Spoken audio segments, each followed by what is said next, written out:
na nyumre motien ebredu sense ma ekoso mem ha sei de aboabo no free na otwe mu nyina sanso ene ne dey nsema yensa ka no yede besomo ewo afidie yi eso ene nsema yede bremu motien kan ewo modernghana.com Zeno radio sanso ene tune in okopiem ewo Facebook ene YouTube nso a yetwagu ewo honom ene nsema yede bana de di makotene ebi ene se ukopiem ewo jomora rehosema eba ene se police commander o honum superintendent Zeprin waboni hutuo ekuno ho ya sanso ena emrase bedwafie no ada omo etu apono nsema beto odwa ene se nyame eya adoma bosome a ye ba besimi ne de toso edu ena vetin ebesiasie.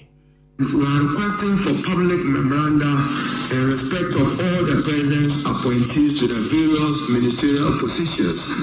We are expected to commence vetting or scrutiny of the present ministers on the 10th of February. And on 20th, some Russia bedwafie a COVID-19 sensam no se de si kono so. Osai chairman sabonsu a waye majority leader Edna Nwatum sese yen si ho kwan a titru mrase bedwafie a ene eden sempi ena ebeba mrase bedwafie o. We that the caretaker person should lead the effort and bring in the technical people to brief us, and I think it will be necessary in the committee of the whole. I think that will be necessary for us. Sa enso ena yira atachia camp ministers a yabo mudia enche yebeveti wo no ho ebi na wade atu edwa echirim se vetting committee no eya omonye na adbrel nye so mokoye omo ho chenchenchen se ya fa wo munti omo eba begu amanfo animu ase on questions ahodo mu. I don't believe in vendetta. I don't believe in defamation. I believe that the issue should be dealt on the merit. You do not go and use the powers of the cameras to throw dirt and filth on your neighbor. Abeto just lawyers are womo ewo Asante Mantem ha sei no. Omo suban bia womo eda na die ebinom suban omo da na di Asante Mantem ha sei na ntwaye kra. Efuto akwa ma womo se womo entwe ho emfiri se suban bone no ho. Of the Asante Bar, my secretary is here. He can bail me out. We've had numerous petitions weekly, on the average about 4 petitions a week against various lawyers who, in one way or the other, are alleged to be duping, defrauding their clients, some even driving their clients' vehicles, taking. In some way, COVID-19 some account will be ene enyumre yatna fidie so a yede babe somo ewo so medin de edwe donko papa smile sanso ena Ken David ene afofraka ena akambo man enyumre yi moti enka ewo efidie yi eso afei yanchibre na yefa ensem no mo enchirimu emamo abetodwa se police commander wo Jomoro openi ene day ye sorry ye busumi de toso eduasa 2021 openi aboni hutio ya nidin ene superintendent of police Zeprin Zenge ene day ye sorry ye ono akasa twitio aboni hu sei po a enye asemketo akra asem yi esi ewo Jomoro Western region ewon ensem yi etimi ekosi ya enye asemketo akra na ono ankasa nifia otim ana Bangalore wom ewo Hafasini ena opani etwintu a wode ball no ho enye asemketo akra me no kasa ikana na opani ahwere ne nkwa enye asemketo akra na eno ena wo boni hotuo no ono ankasa etwere bibi eto ehonoma na sama otwere to ho ene se abrabo ayebo yi chese wabre ono a wakoa na so abrabo no ene ni die papa a enye asemketo akra ntu wagemu a wochirim se I am fed up in this world yeyi any note a openi a ye friend Zenge police commander wo Jomoro obo ne hutuo ye no note ana eda honom no ebeto odwa na asemi esi ene memene dai busumi da etoso eduasa ena asemi etumi esi ya enye asemketo akra na ye maame Olivia Adiku DSP Olivia Duku Deputy Superintendent of Police ewo Hafasini wono ena wakasa ede ema Western Regional Police Command ono ena ode ensem yi etu edwa a ochirim se sa ensem no eye nokre pa na sa ensem a esi yen osi wo muguso a eye nhwehwemu guso a ekoso a wo hwehwemu a wo eye no entimi enkowie enko awieye na openi zenge Zeprin Zenge ne body ne de wo ede akoto Efia Nkwanta Regional Hospital mortuary ho ena openi omde ne body na koto a wo ye autopsy hwese wo ibeye autopsy ede ahwe yare no anaso openi no emu na openi Zenge na ohye ne dwumadie ase ewo Jomoro municipal honom mfie mpimbienu eni edunson eni de no koto honom a enedai watimi abon ho etuo a ya enye asemketo akra ofri nandom na ofri Upper West Region ye nandom a onye mfie aduonum enson 57 years ena otimi ediye honom Jomoro Police Command honom no wono ena ohweso ena ene enwumrei sa arehosem no etimi esi wo honom ye konsem foforo mu a ye fie ni nkyeremu ewo Asante Mantem asei na eno ena Mame Maria weye Maria Louise weye Vice President edema Asante Region Ghana Bar Association na no de atudwa se na ninje nani anje ene sen complaints toto na ena eba mami asoye a echirim se ubepiem ewo Asante Mantem ase a lawyer fo ewa ha sei no chese suban omoda na die no enye asem keto akra obidi ne nsem ababeto won anim no na omo enso afa bronya ho ewe crackers na ekwan ahodo a womo efa chese enso ani se womo petitioners won cars ahodo won jopade ahodo no na osiseme bi kura timi fa efa ema na no ena ye mame Maria Louise lawyer wode ato edwa sesa ensema eba womonim no eye ade bia enya asem keto akra ha adwene wode nsem nyina to dwa wa abra Kwame Nkrumah University of Science and Technology na womo eje asuafo afoforo womo mba besua emra ewo sa suapon yi mu no ena ode sa ensem yi eto edwa yentie ye mame Maria Louise of the Asante Bar. My secretary is here. He can bail me out. We've had numerous petitions weekly, on the average about 4 petitions a week, against various lawyers who, in one way or the other, are alleged to be duping, defrauding their clients, some even driving their clients' vehicles, taking clients' wives and all that. I'm serious about it. Yes, Nana is here. He can bail me out. And we know at the Bar Association, we may not have the mandate legally to punish anybody for that. But what we have done as the Asante Bar is to take up some of these petitions from the clients, invite the lawyer involved and try and settle matters before it gets to the General Legal Council. But of course, as we always think we are as lawyers, some of them will come and come and plead lack of jurisdiction. Come and tell you that you don't have any power or mandate to settle my issue. And we give in, and the petitions will then have to go to the General Legal Council. And when it does, most of the time, we know what happens.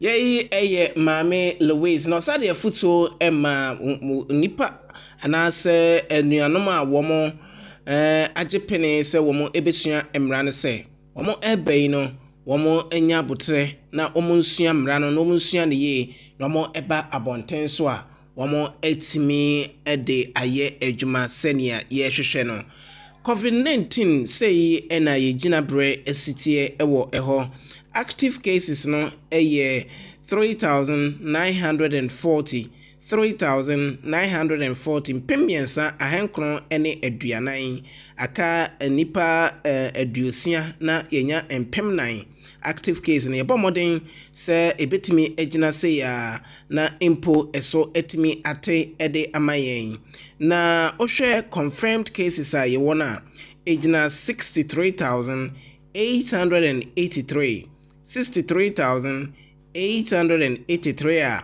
a mpem aduosia miensa ahangotwe Eduoche miensa 63,883 and new cases are another Ghana Health Service on their to website no 625 ahensia eduonu enum na nipa womo every mu no 390 ahasa eduokono a aka mano edu na kyerese eduru ahenan na yebo modern se eno so ebesi aheya recoveries ana omo made wo ho no 59,553 empem aduonum enkono ahenum aduonum miensa 59,553 nipa yare ibo wo mo no wo mo de nyame edi wo ho afofia omatimi ade wo ho every yare enum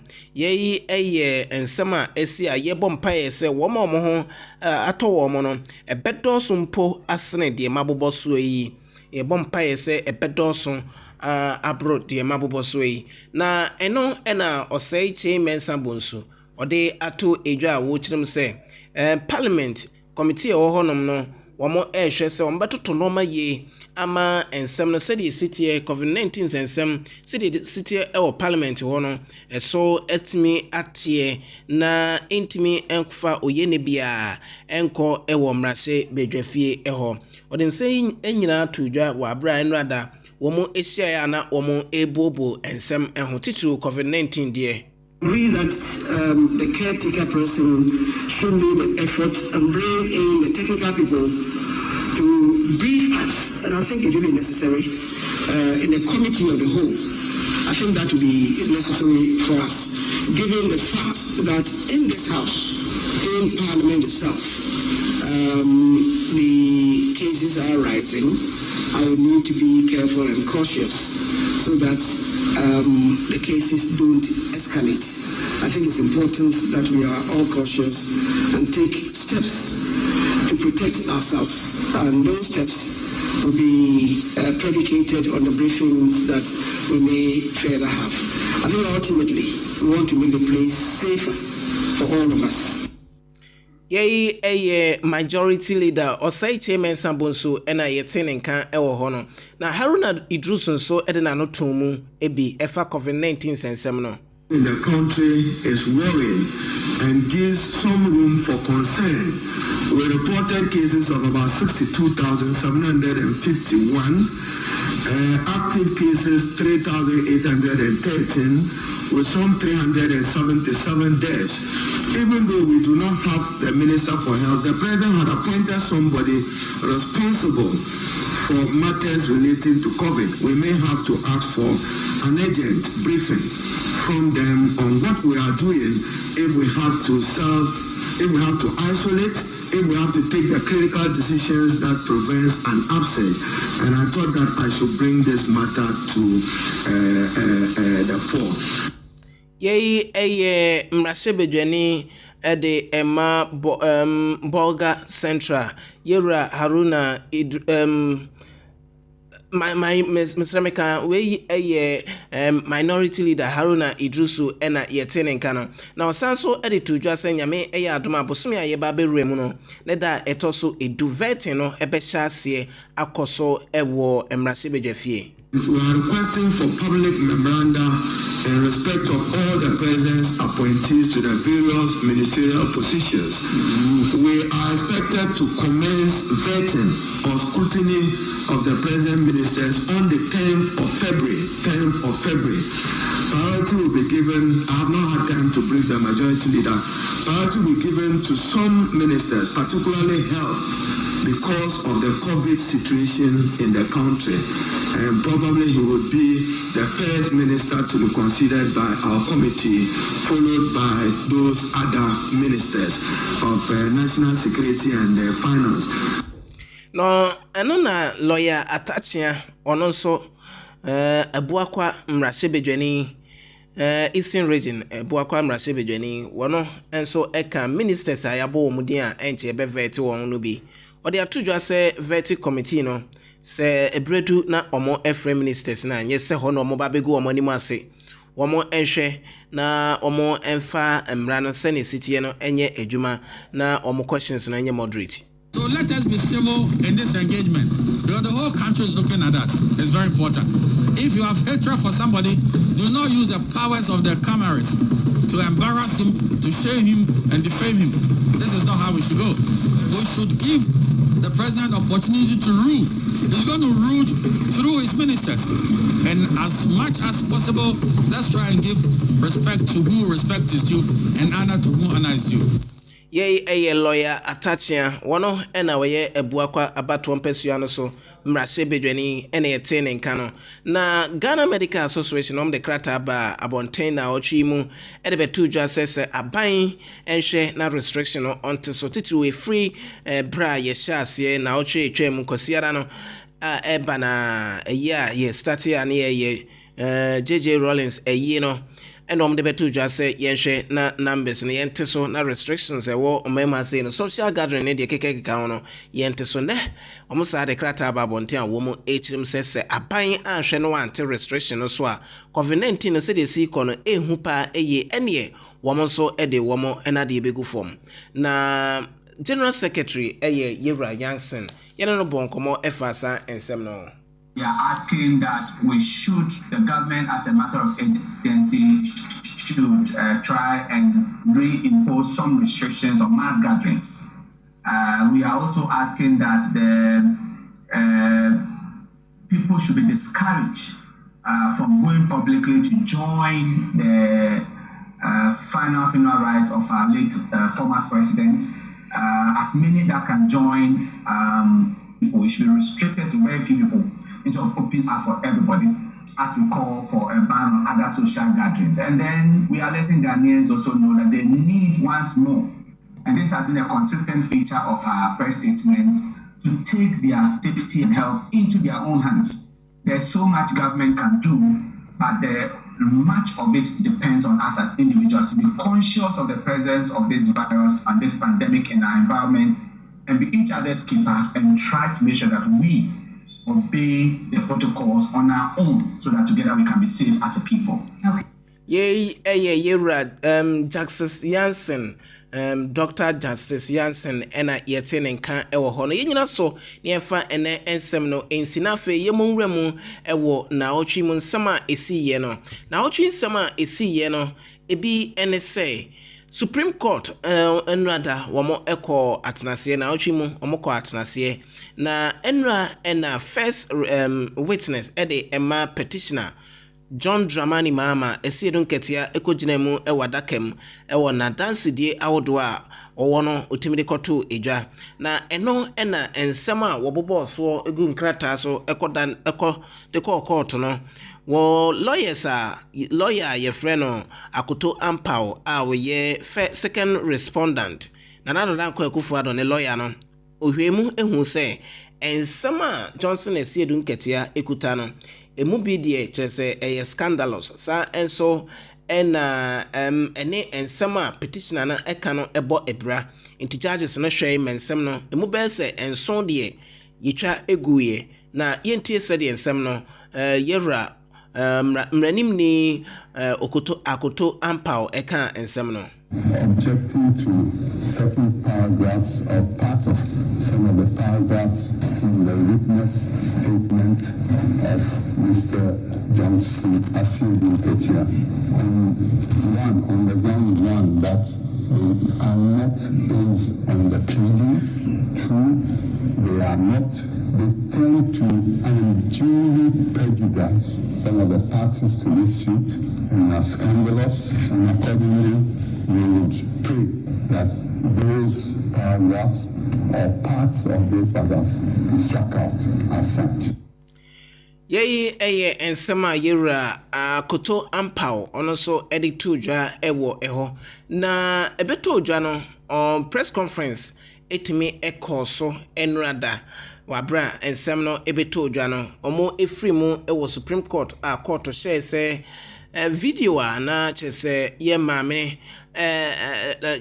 lawyer Akoto Ampao can Mr. Mekan lawyer Akoto Ampao no omo press conference enuti judges no share the ensem no omo ebogui ese nyame adoma Monday omo tu ejina Mr. Mekan omo sorry etu ejina ese nyame adoma bosumi ayeba besimi ne da edikan no omo sa metena ensem no na omo tu ejina no na omo share se nyame adoma duada ochenachi omo enhwe na omo samra asetena ebiem na omo ekwa first witness the emma petitioner siedu nketia obesa akogina dakem ensem no ano wabra omo efri mu ewo court ho no Supreme Court ho no press conference so na yentie NPP one lawyer opon wono ena ensem no nyina obo no tofa ewo twi mu wabra na press conference no so no yentie ensem a okan to continent maybe sabi a chini say odi assemble ba na chire no obesisa wano but ni so surprise other party no nti yampenisa eni to be a owura Mahama dey assembly ba court no ensem bi wo ho a okan nenso owura say dunketia dey ni witness statement ni ba no ensem ni bi wo na Mr. Mahama na nkasa ya ni case no wan fa nhim ne ko basa na enye so surprise yan ya won chen no nko ademom Ukrampo ya mouse ya me etwam sisi efi se ade amrachi eni so obi di na asem aba nti ehon ye gina sisi nti o de tun nsem a se bi ono ani na pamfo ekan ya e ma supporters the brani ji ye eni be bi anka efese otimi krisi so sampa mi wini eni bi ya wia me no antimi ameka se mpo ya wia no na wanso antimi ameka se me na mi wini ye ne ya bu mi bukata no eno ne ma kofo bebre adwemu ye omo na kakranti ebi adwada ebo video no ana tape na nyina mbe bi atibi na se bi munyam ye badwema na matimi di ni maso nyina abu bebi ejina no tie da mase ye lawyer opon ono so lawyer ede ema second respondent nana adodanko ekufuado ena enrada jumedi no ebewie ye wode press conference no ehye so ede ema yen no na ye consent from Sami Jemfi enso eka petitioner one lawyers no enho enrada omo efri mu ewo court no omo so press conference no ba so na omo eka di ntia asem no omo tabiri ede court any response anu yi a Johnson Esiedu nketia ede ema lawyers a ombese bisa nsem no seyi ene no so omo so camp eka womo ensem. But assembly ya Diaba court no has got nothing to do with that. Ube bobo aba on 9 December. Eka Ghana for so mampenye Kufuado arene. We see total valid votes awujina so ka se warene no. Aya 13,434,574. Ye kwa ya nkonta wanka sabayan wo u declaration ni mu a. Mampenye Kufuado arene. Per wanka sa figures. Percentage awudi ama no enye correct. Assumption why you say the Techiman South nyina ka ne ho a still candidate Mahama Nsa ne ho enye correct. Kwansi ma dia chen ya. Na wasan so at the press release anokra de obi ansan chance aba. And also total valid votes a wo de boom kunta ka so mampenye Kufuado awe ne yesen ya. They say dey 13,434,574 bim. Omo say 13,119,460 na figure na sesa. Eno no makacha magana fo nyina gie dise o ma me ne yamfon so akwarete ne fon so afeye Rajon Mahama e de asem we back court ya se ma meji mensa be kire yen emadodo a wugina so de declare se Rajon Mahama arene a correction na na do arene a correction o ye no 10 December eno na Ghana fo mu nyina magie di se eno na ye real results no what paragraph 12 and paragraph 24 of the answer to the petition or they say the figure no and yet 13,119,460 now can the 10th no. Now 13,121,111. That's the figures now your son. I think your website also the 275 constituency summary sheets of go. Obi abeti mi akwa fa no wakan ne wahu abato no sunsanso. Na ye koke kantie ni a total valid votes ni ye say a. And also 12,218,633. Like at about what about Yato? Or results on Kuabron 9 years. Yea, and summer communication director Eddie Emma NDC Amayuki no ono so ekai bi ene abo Eddie Amamon Dr. Titus Bayo deputy general secretary Eddie Emma Ghana Medical Association or they are to just senior COVID-19 AC threat no amase say yen facilities yen health facilities no are so stretched na say on my for abe mwa ama protocols ahodo no yedi so yen ankasa na ebeboa yen. If we're doing exactly daily updates and we're getting minute by minute when the cases are coming in, this is a region that we'll probably be working in. So that's why we use the word about. It's not an exact figure. Okay. But if you look at it, just follow the trend on the Ghana Health Service website and you'll know that today alone, the updates have been done twice. We must know where we are beginning from. We have a fragile health system. The very sophisticated, robust health systems are collapsing under COVID. And for the kind of health system that we have in Ghana and in the developing world, we know that as it is now, our system is being stretched. And I'll just give you a little picture. When this thing started, we had made a call much earlier in March that if we do not take care, this will collapse our healthcare system. One, as it stands today in Accra, people are struggling to get hospital space with COVID. People who should be in hospital are being managed at home.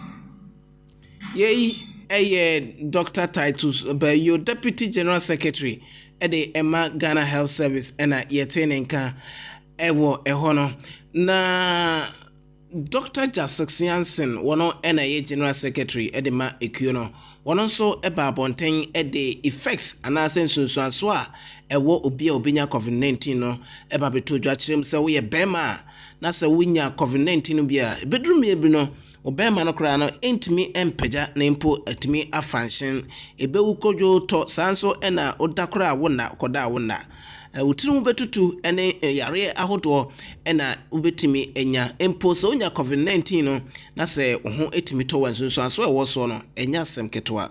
You describe you're testing negative, you're being discharged from the hospital, and when there are residual problems or complications that these patients will have to grapple with, especially those who get moderate, severe critical illness. And then even those with mild conditions who have been treated at home and all that, they also can get these problems post their recovery. And the problems cut across all organs. You may not have all, but you could have a combination. It could be 2, 3 different systems or organs involved. It could be just one for you. But the long and short of it is that post-COVID problems are there. Let me just mention a few of the things we see, and then we'll zoom in on why ED or erectile dysfunction in particular. You can have situations where these people will keep having the problems, and sometimes they've been described as the long haulers. For 100 days, for 6 months, they still have problems. So fatigue, things like muscle weakness, difficulty breathing, difficulty sleeping, hair loss, loss of smell, taste, problems with, say, their mobility, mental health, depression, anxiety, some neurocognitive, disorders. So somebody, for example, like the sort of things you may see in somebody with, say, dementia, those ones are described as neurocognitive. So maybe loss of memory, stuff like that. They are affected. Dr. Jasix Jansen, one and General Secretary de Ghana Medical Association, and yetenenka ewo effects unya COVID-19 bia na ye bema na ubia ubinya no ena odi egu hom emaye no na otwimu ena Ghana mampani a wotena so cheye pa the longest serving president JJ Rawlings na ofri mu no ana otwa na ni hwe dan no na otwi ena aban sanso ena abusua ekabo mu a omo epe omugya na chiri kwan kra na eno ena na nado dan ko ekufuado company form ko pie mu ewo dwumadie no ase no ebi sanso ena John Ejekum kofo enso ko pie mu ne mpanifo ahodo pi enetimi ekoboda mu ohonoma ye no omokde omani munyam ekota so na eno ena nanado danko Akufo-Addo enya akonya wo kasa na ode tudwa se opani JJ Rawlings na omo asase na chese manso ane do omo ntem no na chese nya asem keto akra na enso ebre ba no omo etimi kampo ma awiye no na omo nkambom no na yitwan se sebi goso bode ana se goso menkani fufuo no na esoye papa na ho ena wode nantiye ensem ema kanema mpani JJ Rawlings ewo eyi no ase. Farewell, God bless, and thank you for all your help. Okay, now say and another danko Akufo-Addo eshase ekanisem. Thank you. Because of his admiration for the famous Latin American revolutionaries, Fidel Castro, Hugo Chavez, and Daniel Ortega, the nickname seemed to please him. I believe that history on balance will be kind to him and will render a positive verdict on his contribution to the evolution of our nation and the entrenchment of its democratic institutions and culture. It is entirely appropriate and fitting that he should receive a state funeral with full honors to express the gratitude of the nation for that contribution. My wife Rebecca and our children join me in expressing our sincere condolences to his beloved Nakupedu, his children Ezanato, Yasantua, Amina, and Kimati, and his entire family for their great loss of one of the outstanding figures of modern Ghanaian history, a man whose sense of humor was truly infectious. Yei eye nanado danko Akufo-Addo Ghana mampeni ena yetini ne ewo hono na Amina Agyeman Rawlings eye neba JJ Rawlings eba na ono ena ojina kunani me Agyeman Rawlings enim ojina na nemu ede ono so ne nantiye ensem eto eja. Journey, one that was free and easy in spirit. I was innocent and you were streetwise. I had to learn to understand how to be streetwise. You sometimes called me snooty. I refused to accept that. We got married on January 29th, 1978. I recall you wanted us to elope and get married. Again, it did not sit well with me, and I said no. And you very quickly told me you were just tricking me to see my reaction. Jerry, I know that God created us for each other. We believed in each other and in our dream of making Ghana a country we could all be proud of. I dare say we did not do a bad job. So for most, you remained chairman. To me, you were and always will be Jerry, my love, my life partner, my friend. You were for Ghana and then for me. So I say farewell with the words of Rachel Wallace. Rest in perfect peace, my love. May you watch over us all.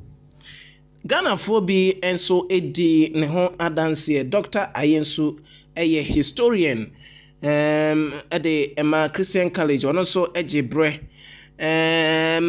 edi adanse echiremu se ohwe openi John Jerry Rawlings a ne dwumade obedi ye no yentimi empepa ne din emfri Ghana yabakose muda na yenka hwe kura no enye the 1992 constitution openi a play major role pa ena amayen democracy say ejina say kima wiase afa na nyina edi o my konkron Ghana ho adanse Kuntabuni tataye o jina so kan ho asem degree ayo husem no say only air pass no the PNDC no straight mana nkoso but o yade na edana no ni bibia Indian constitution preamble ade ayede Indian constitution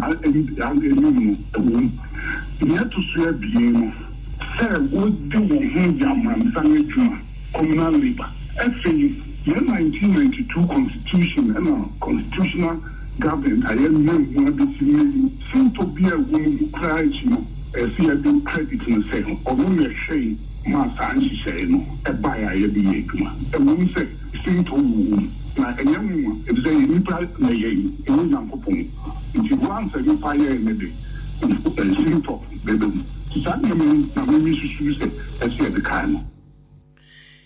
Na away from Kane Mampeni when yan baby call John Jerry Rollins ni wono na yenko education mu eho na Yera Mahama Yarega Boko West mrashe bedwani ode ekopie mu se ohwe yenuanom a womo ewo university won school fees no COVID-19 no amane boaye din enu ti aban fa ho ka na eno ne kopie mu ewo mrashe bedwafie mu biebie bobo ho a na enso ebeto odwa se womo eto abano womo se womo entiase no edoson esene womo etiase no enu nti sa ensem no Parliament ebo egui Education Minister yabo ne din osai yaw educhum eba bonten echire mu die ntia Parliament ebo sa ensem no eguye.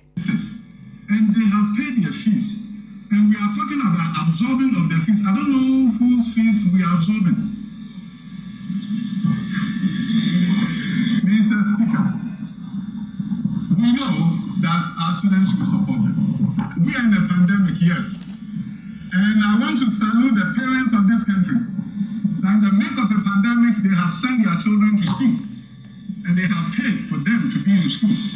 I want to salute the honorable colleagues in this side, both sides of the aisle, who have also supported their students to go to school.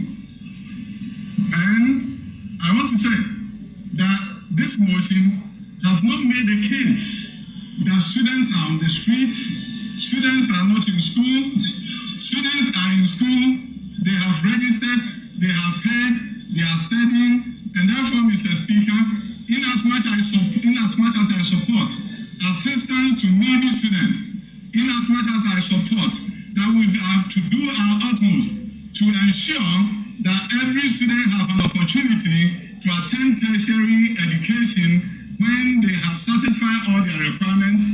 In as much I know that tertiary education is one of the most critical factors for the transformation of a nation. And Mr. Speaker, I know that if your gross tertiary enrollment ratio is not up to about 40 to 50%, the transformation of your country will elude you.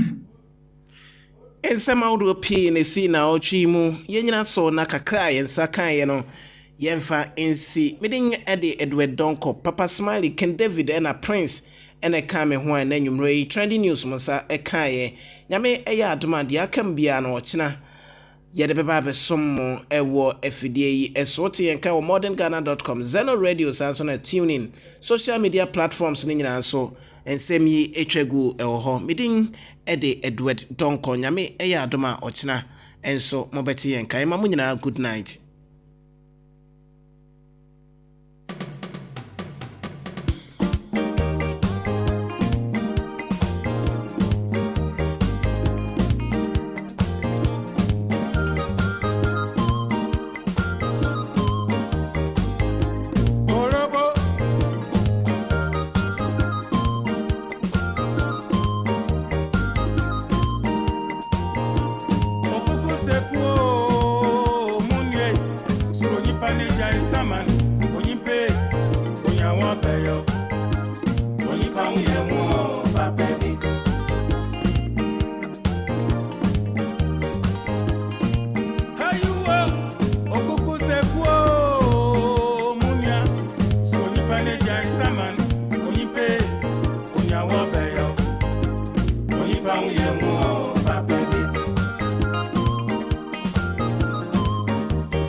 Jai Saman Bang